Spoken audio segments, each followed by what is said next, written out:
I've lost everybody.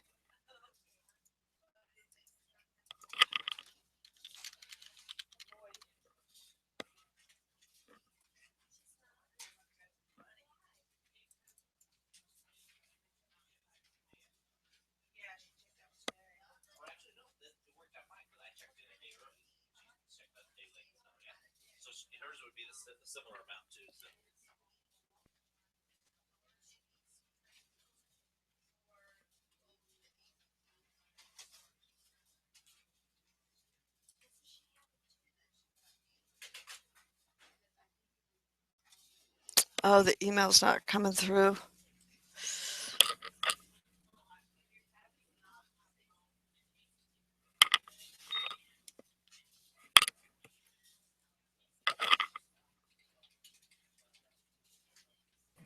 Okay, Oh, there's one. okay, I got back. Yeah, the links aren't coming through Interact. I think Interact's down. No, that's even worse. No, Sonic is really bad. No. Taco Bell, Del Taco, Sonic, all those fast food places do not like grow. Pick a company that has like history and something like Chipotle. Care about you. Monique, is Darren back? No, not yet.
Right here for you.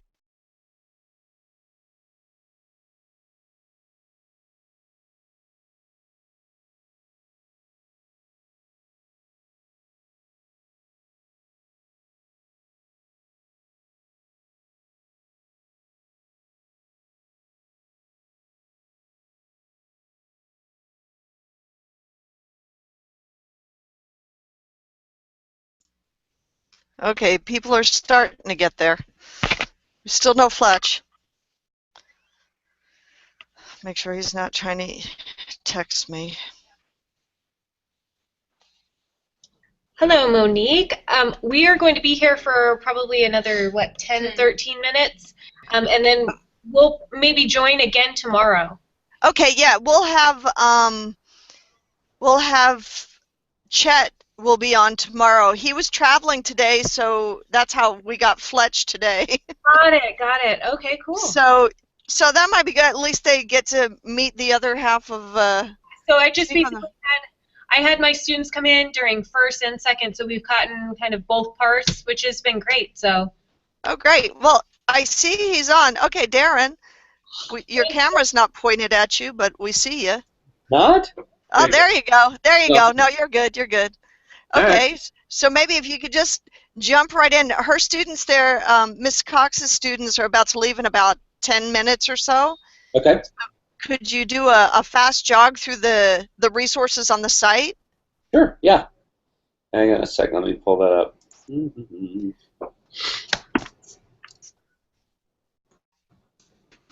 That was bizarre, huh? We'll go to lunch and we'll talk creative for a 15-second trailer. Who are you talking Okay. to? Is that Mike? No, Ammon, our post supervisor. Oh, cool. I don't know if they can see me. I hope they can't see me.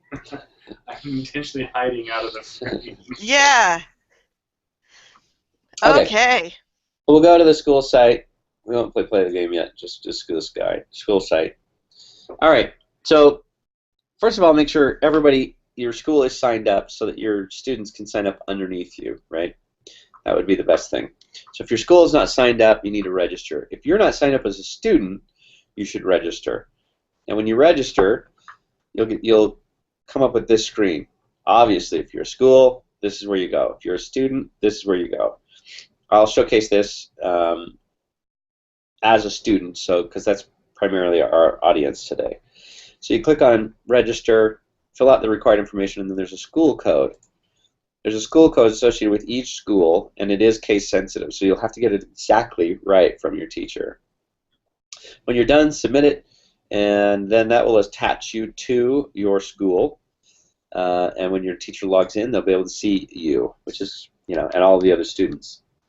When you're done with that, go ahead here and log in with that same information.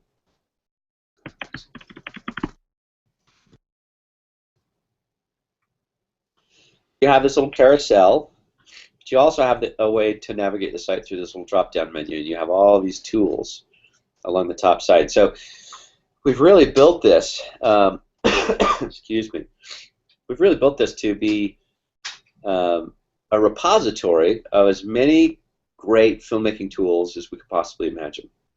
So we started with a curriculum, and in the curriculum you have 3 different sort of structural narrative style filmmaking processes, and then the documentary. Since documentary is a beast unto itself, where you go out and you shoot as much as you can, there's a lot of post-production work, but there's not a ton of prep work for a documentary. On the other hand, with public service announcements, and we go through the same process, whether it's a PSA, a commercial, or a large feature film or a short film, they all go through the same processes, every single picture. So you're going to go through development, pre-production, production, and post-production. And then we've added distribution on here because that's a super important part of making movies. If no one can see your movie, then it's not worth making. In development, you're going to write your story, you're going to build your storyboards. Actually, not your storyboards so much, but we use storyboards to help develop the screenplay, so that's why that's in here. So it's a bit different than how everybody else is using storyboards, but that's okay. So you're going to write your screenplay, and you're going to pitch your client. Remember, this is for a PSA. That's why you're going to be doing storyboards here, because that's what you're going to be using them for, is to pitch your client. And then in pre-production, this is where you assemble your crew, you hire your director of photography, your producer, your editor, and then you prepare a shooting schedule. So you're going to get organized. You're going to prepare a shooting schedule. You're going to have production meetings. You're going to have equipment requirements. What are you going to use to shoot this thing? And finally, You're going to set a date for when you're going to shoot it. And that's going to be production. You start principal photography. You're going to need to know a little bit about cinematography in order to do that. So we teach you angle, movement, composition, action. And each one of these has a pretty extensive tutorial inside of it that teaches you about depth of field, for instance. This is a shallow depth of field. And this is a deep depth of field. Actually, those are reversed. Ooh, that's wrong. These are reversed. They should be just the opposite of this. This is shallow. This is deep. Ooh, I'm going to make a note. Hang on. This is good. Make a little note here. Deep.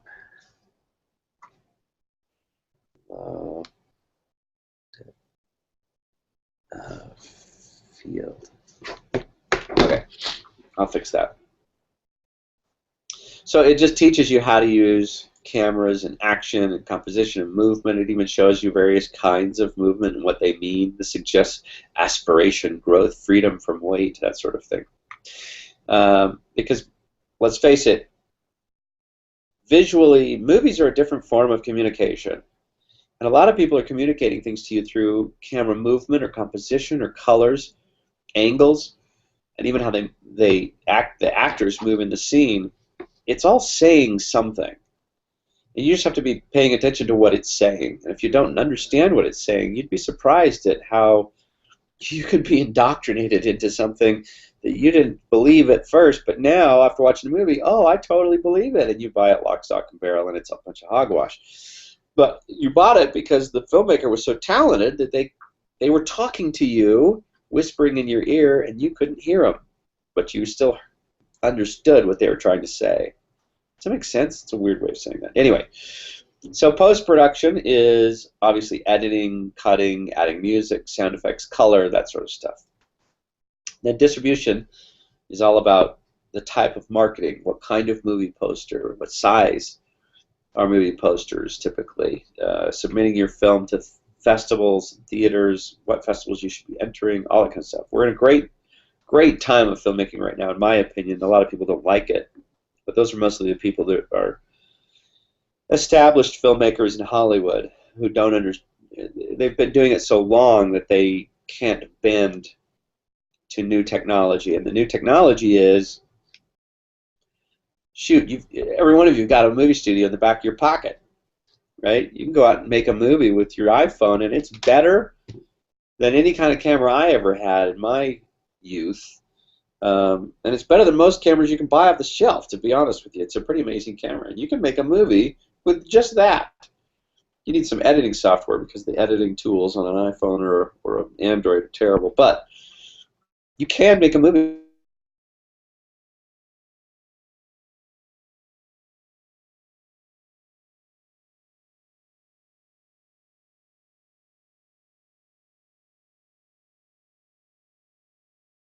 And share it with millions and millions and millions of people, billions of people. And we've never had that before in the past. So that's the curriculum. And then we go through stock footage, and there's like, whoops, hang on. There's like 4,500 pieces of stock footage, and all of this stock footage you can download and drop in your movie, right? I'll speed through the rest of this. Music is the same thing. There's over 65,000 tracks, and usually these tracks cost you between $200 and $2,000 per needle drop, meaning that if you use a song once, you pay $2,000. You use it twice, you pay $4,000. Right? So it's per needle drop. And we bought all of these for you guys so you can make all your movies with all of this content and not pay a dime. So, and this is very simple. You just simply click on a album. Let me find a good one. I know most of these pretty well. Okay. Click on an album, you select it, you play it. That's kind of crazy. This is typically really good music too. This is good stuff. So, and when you want this song, all you have to do is click download. You download it, and it will print off your license agreement for you. Print these out. Keep them. Keep them in a binder somewhere, because this is what enables you to enter film festivals. They're going to ask you for the rights. and that's printing off your rights for you. Sound effects, same thing. Just go in here. Yeah. What's that? Thank Yeah, you. we have to head off to class. All right, well, head off. Have fun. Thank you, thank you, thank you. Yeah. You still have 2 groups. Oh, So, okay. Kelly and I'm sorry, Miss Sultan and Mr. New, are you guys still in a spot where you can just continue? Okay, Steve is typing. I mean, Mr. New, yeah, okay, Mr. New says fine. And I don't know what Miss Daniels Sultan is, but his group is still there. Go ahead. Okay.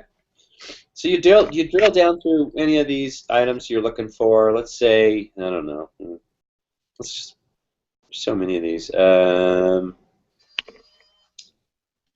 Crowds, doors, explosion, and debris. All right. So bombs, buildings, metal, glass, rocks, sand. Let's try sand. And then here's all the sound effects for those things. Let's download one and see what it sounds like. All right. Well, that was short-lived. All right. So there's an explosion. Let's see another one. Oh. Water. And you just download these. Oh, that was better. All right. This sound effects library comes directly from Sound Deluxe, which is one of the largest, most respected sound design libraries in the world. And so we bought all these again, so you guys could use them for nothing. Just read it. I'll go over in a minute. Interviews. We've got. I've got a lot of these I need to put up still, but we have a lot of interviews with people, all great filmmakers. Here's Janusz Kaminski, for instance, who's the Steven Spielberg cinematographer, and he talks about, for an hour, about these questions over here that we asked him. So we cut up all these questions so it'd be easier for your students to find. You click, and here's Janusz Kaminski talking to you about cinematography. Cinematography is a way of storytelling that operates in a very specific world. I don't use language. My language becomes the light, the camera angles, the camera movement. So in a sense, I work in a non-verbal language. And it's kind of a... You can see how long this is, by the way. Check it out. So here's the carrot. This is how long he still has to go. And you can play these full screen if you want to. So, so there are the interviews. We have lots of interviews with all sorts of different kinds of composers, editors, actors, creative executives, gaffers. If you don't know what a gaffer is, this is one of my favorite gaffers. He was the gaffer on Avatar and a number of really big movies. He's just a super funny guy, but really enjoy working with him, and he's really good. So this gives you an idea of how goofy some of these people are. Guys, get these socks.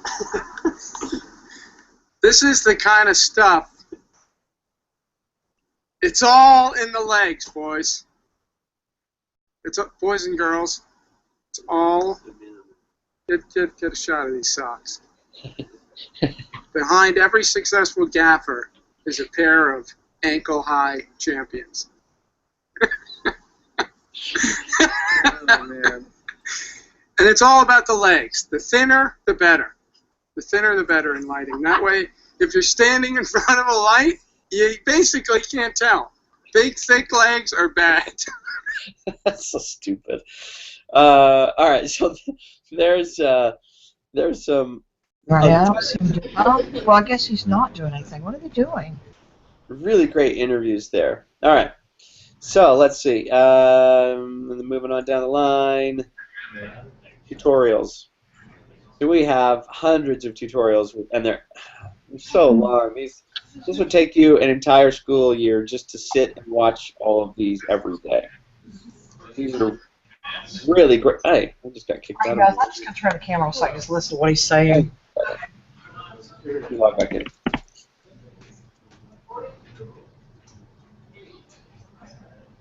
All right.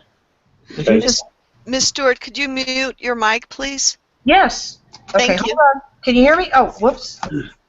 Make I never sure. came up with, you know, one of the things that people do. Oh, I didn't Here, know. I'll show the scripts again since you guys are brand new to the system. Okay, there we go. So one of the things that we get all the time this is our current stack of unsolicited scripts. No. That one. Studio, but big studios have a lot of these. So what we decided to do was, here we go. So just so you know, the average page count for a good screenplay is about 115 pages. This one is, 300 and, there's an epilogue at the back as if I need that. 321 pages, not gonna read it. Throw it away. This one is 122 pages. Yeah, I'll probably take a look at it, but I'm not going to be too serious. This one's about right. It's 115 pages. And this binding on the back, you can see this binding. Don't spiral bound your scripts. You can see I have 3 screenplays. I have 4 screenplays here. 3 of them are spiral bound. What that says to me is that you don't know what you're doing. You don't know what you're writing, and you don't know what format it's supposed to be in. This one just came in a folder, manila folder, unbound. So it's better, but it's not quite what it's supposed to be. You're supposed to take your script, give it rivets, right? Boom, boom, boom, 3-hole punch it, and then put brads right here, brass brads, 2 of them, not 3, 2 of them. And then your text. See, this guy at least got that right. And he's using a professional software, which is good. So your text, I don't know if you can see this one, right? See that? This one is done right. It is Courier 12 point. All of it. Courier 12 point. Don't start getting fancy and trying to do different fonts and different nonsense. That's the standard, and if it's not in that font, it will get thrown away. I've got 4 scripts here. This one has 4 different fonts on it. The parentheticals are different from the characters, are different from the dialogue, and that's different from the action lines. Not going to read it, because that guy doesn't know what he's doing. This one's the same way, exact same thing. Not going to read it. He doesn't know what he's doing. This one, look at this. Oh, jeez. Okay. This 300 and whatever pages, 320 pages. Look at this. It's a book. This isn't a screenplay. This is a book. There's no dialogue. There's no characters. Chapters. There's no chapters in a screenplay. Look at that. Chapter 4. This is a book. This is not a screenplay. Not going to read it. So out of 4 scripts, I'll probably read this one. Even though it's not bound correctly, I'll read this one because it's at the very least in the proper format, right? I won't bother with the others. It's just not worth my time.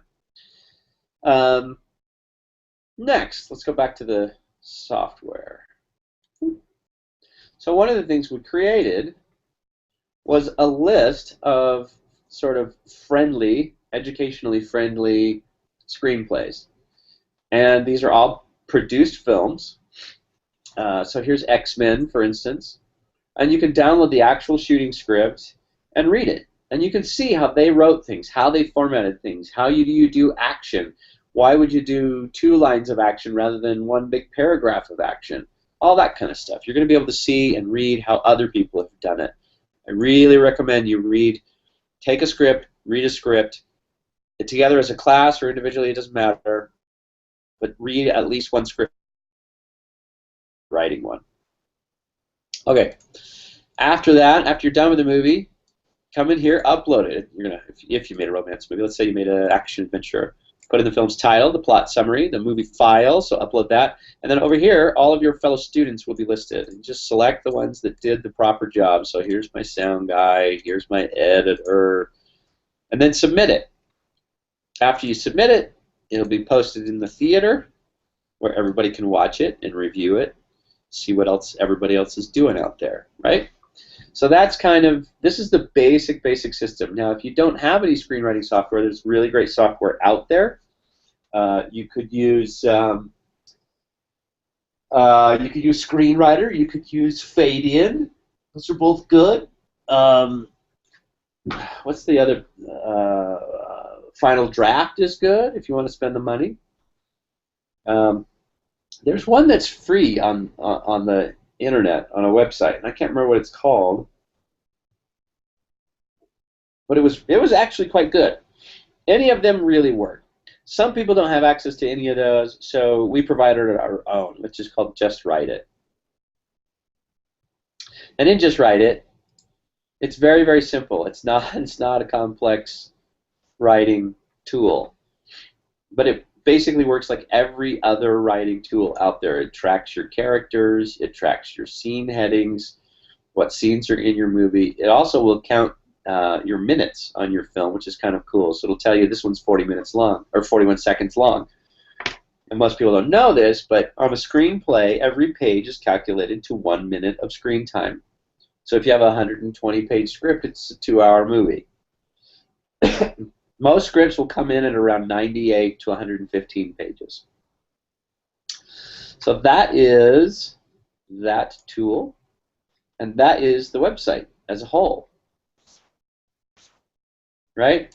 Any questions? Any questions? Anybody? Anybody? Bueller?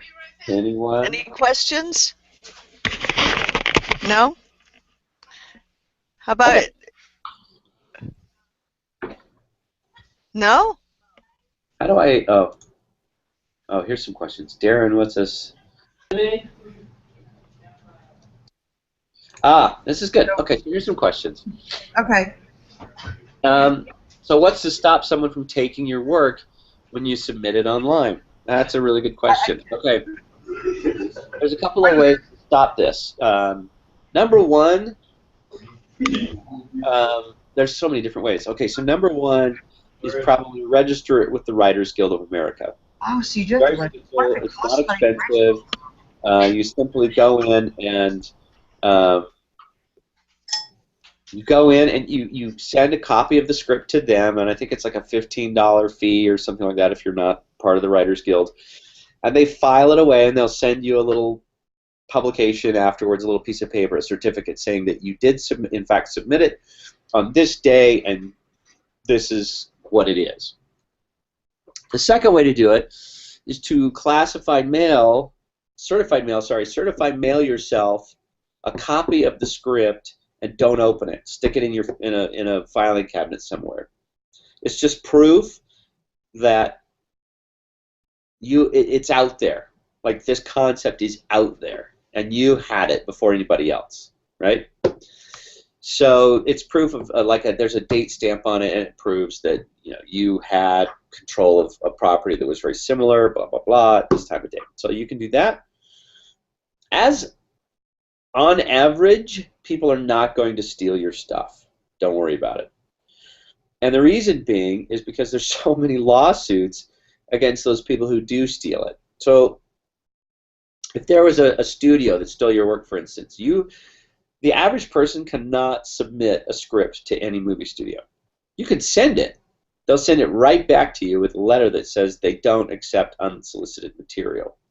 And the reason they don't is because they don't want to be influenced by someone else. So everyone sends them a script, and they, oh, here's a script that's like Dirty Harry. Then the movie Dirty Harry comes out, and that guy says, hey, you stole my idea. No, we didn't steal your idea. We came up with the same idea. We don't accept unsolicited scripts. How could we have stolen your idea? So that's why they don't accept unsolicited screenplays. I'm contemplating doing the same thing because we spend too much time reading other people's scripts than writing our own. So that's how you kind of protect yourself. I wouldn't worry about it. Just write your stuff and make it great. And if you are a really great, talented writer, they're going to want to hire you.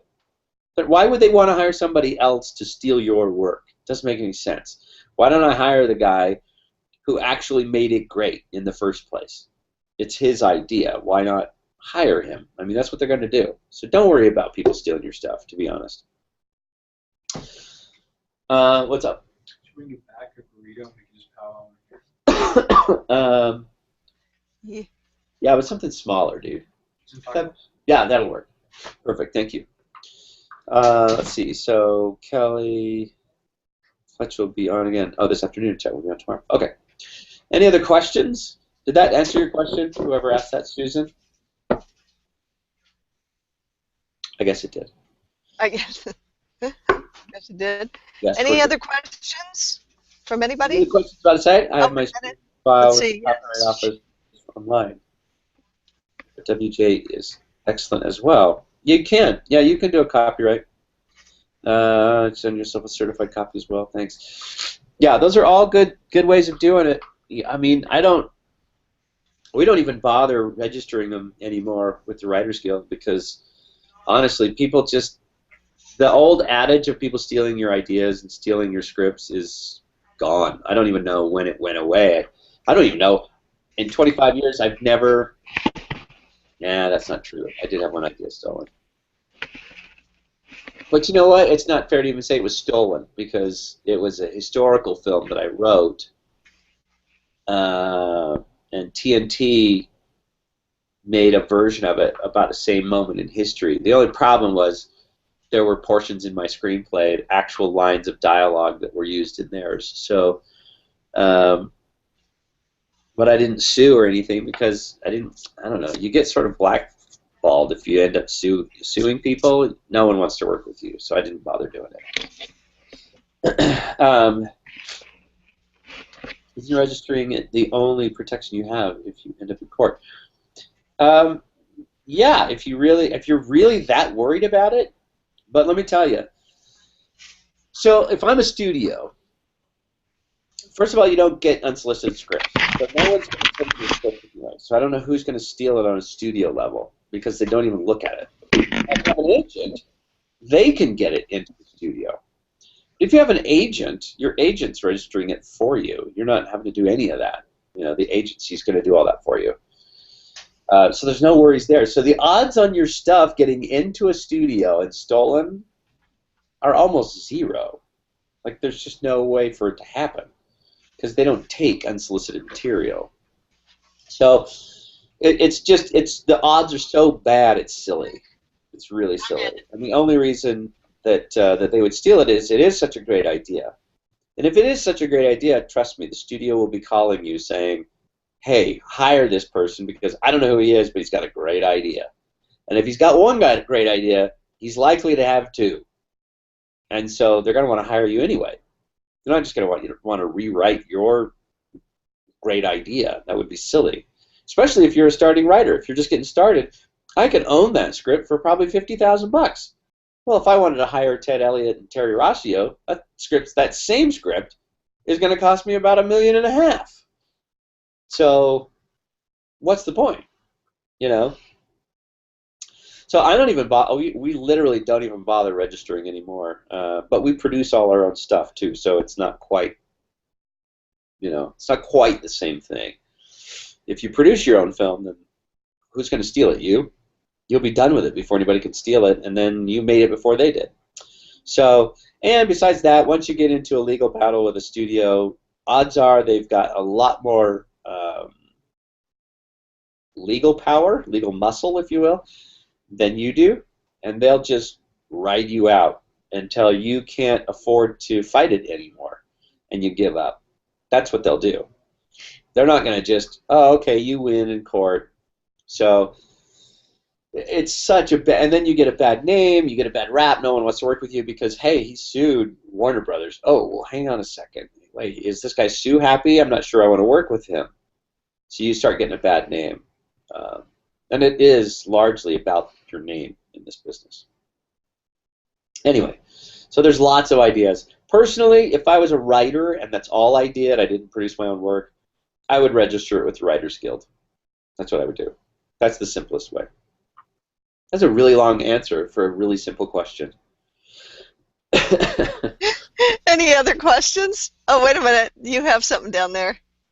But my students were wondering how you score an internship. A grip gig. Any advice? Okay, so there's lots of ways into the film industry. The easiest, bar none, the lowest bar of entry into the film industry is through a position, what they call or refer to as a PA, or production assistant. There's lots of different kinds of PAs. So you can be an art department PA, you can be an office PA, you can be a set PA. So there's lots of different PAs. You can even have a camera PAs. They're rare, but they have them. And it's just a production assistant. That's all it really is. So if you want to be in the art department, for instance, you want to be a production designer, or you want to be an art director or something like that, then be a PA in the art department.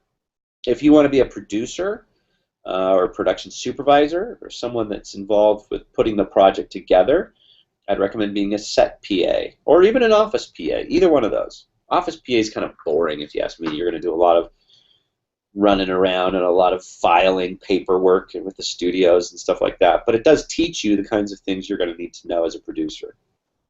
So you get in as a PA and then work your way into something else. So you're likely not going to start as a grip unless you've gone to film school. And if once a grip, always a grip. So if you want to be a grip for the rest of your life, then you go be a grip. I'm not knocking the job, but I've never seen a grip turn into a director. I've never seen a grip become an actor. I mean, they just don't, right? I mean, they're just a different breed.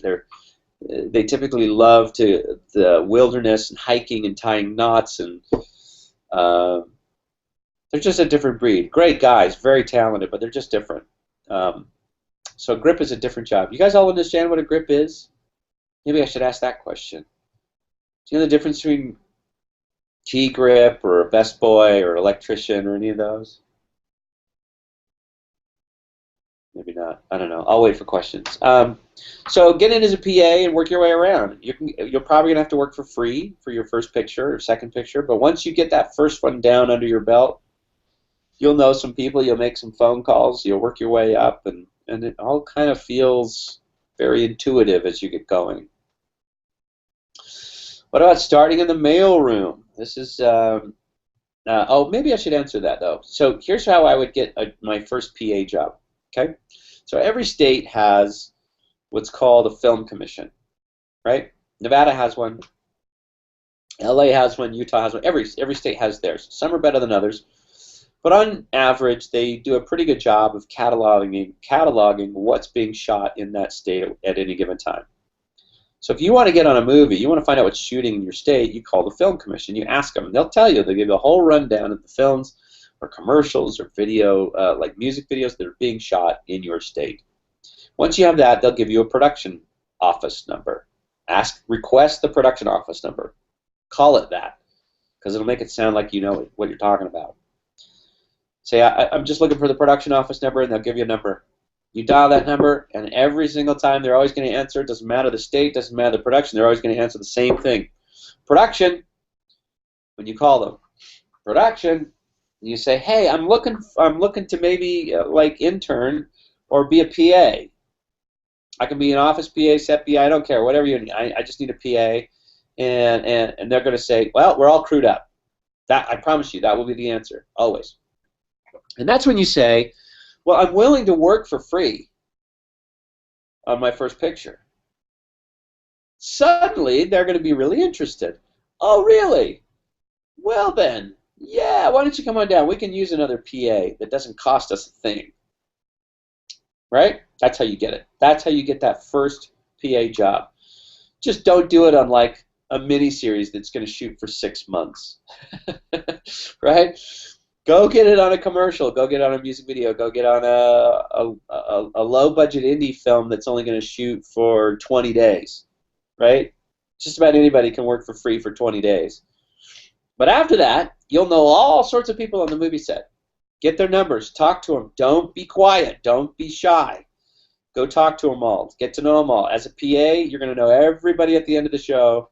Everybody. Be nice to everybody. This is a key important thing. Be nice to everybody. I don't care if you don't believe in their politics or if you don't like their religion or the color of their skin.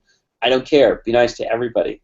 because you're going to need every last person in your Rolodex at the end of the day, and you don't want to burn any bridges. Okay?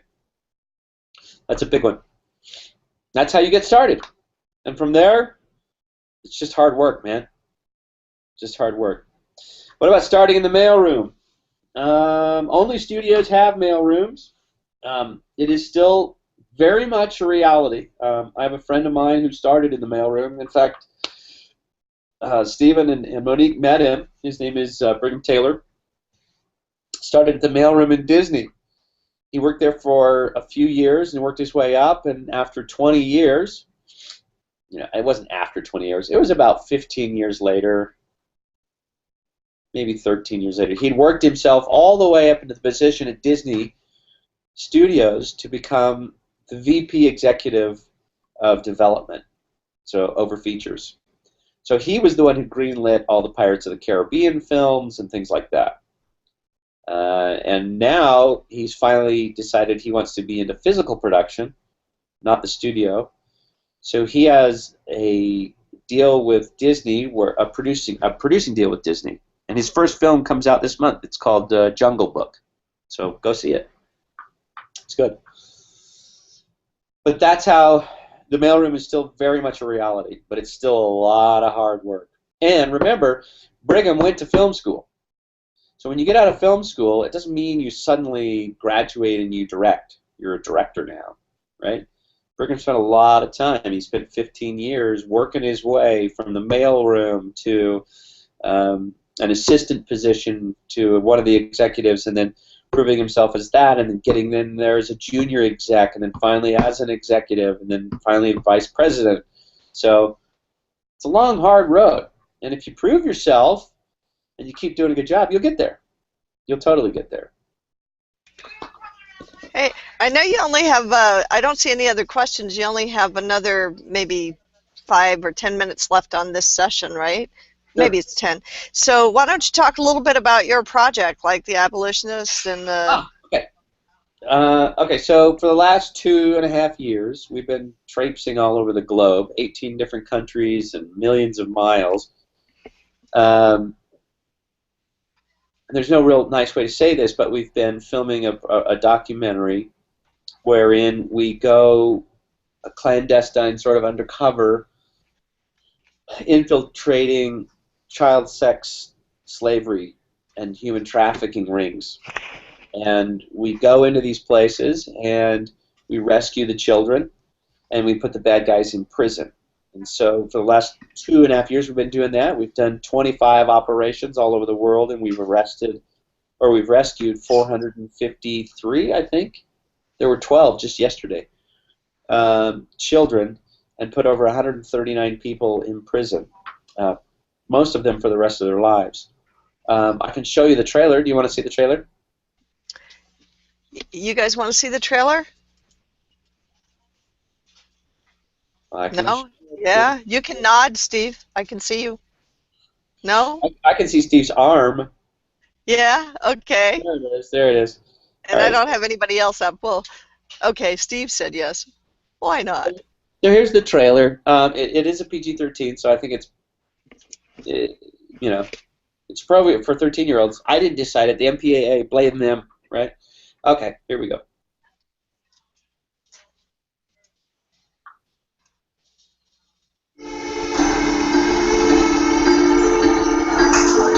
So she's 14.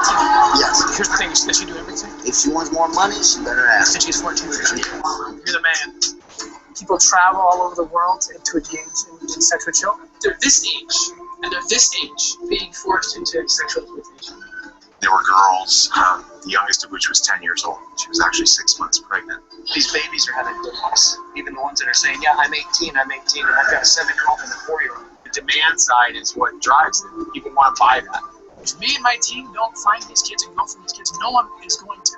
It's our job. We have to do something. When we're a foreign government, we work with the foreign government. We pretend to be one of those traveling people on a sex tour.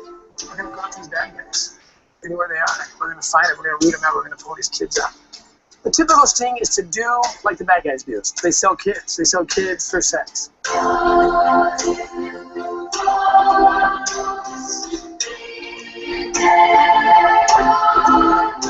knew that night that the rest of my life would be spent rescuing and saving these little girls.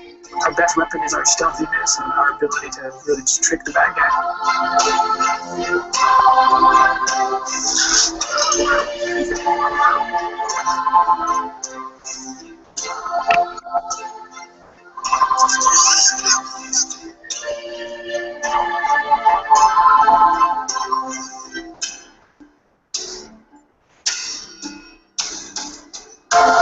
Good people don't know how vast this problem is.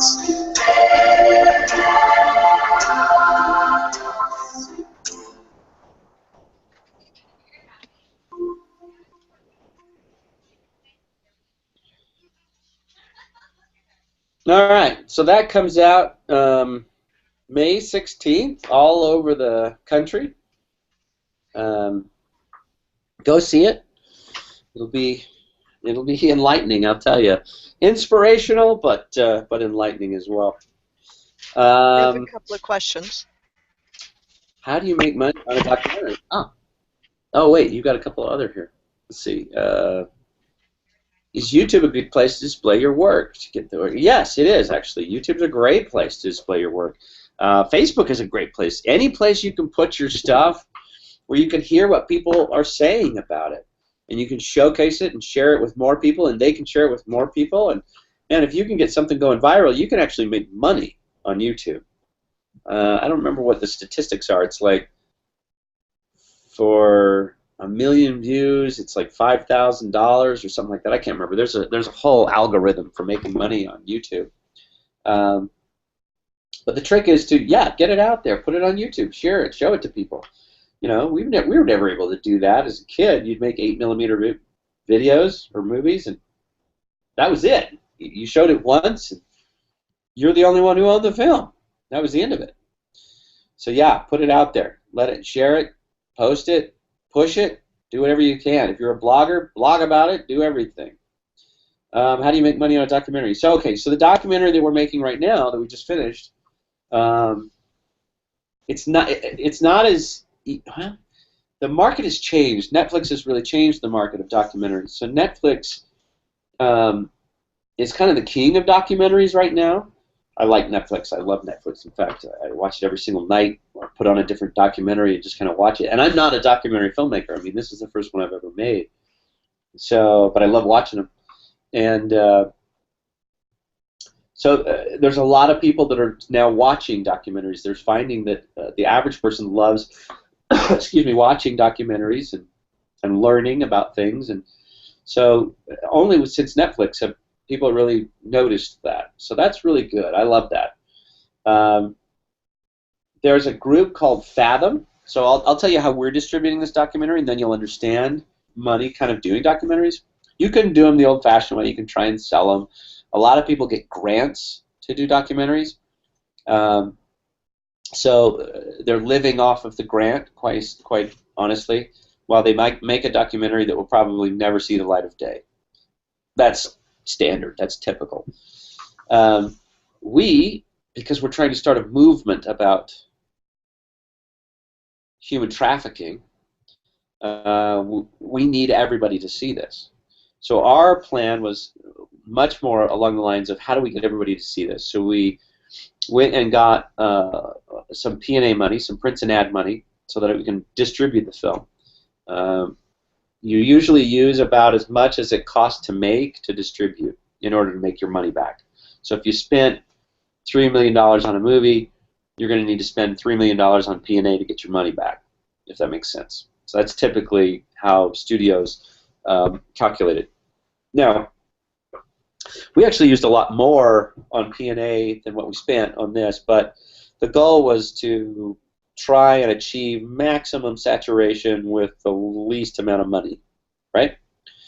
So we used this great little program that's all across the country, and it's Cinemark, Regal, and AMC put it together, called Fathom. Fathom takes a percentage of your profits, but they also make sure that it reaches its optimum audience. They handle all of your marketing for you. They take your poster, they print up your poster, they get it in all the theaters. You don't have to worry about booking theaters, which is a whole other industry that has nothing to do with Hollywood, and it's very weird. But once they book it, it's there, it's ready for everybody to watch, and then they schedule a single viewing at a certain time, at a certain day, and then it goes out on that day to all the theaters, and they play it. And it's really up to you to then fill the theaters, right?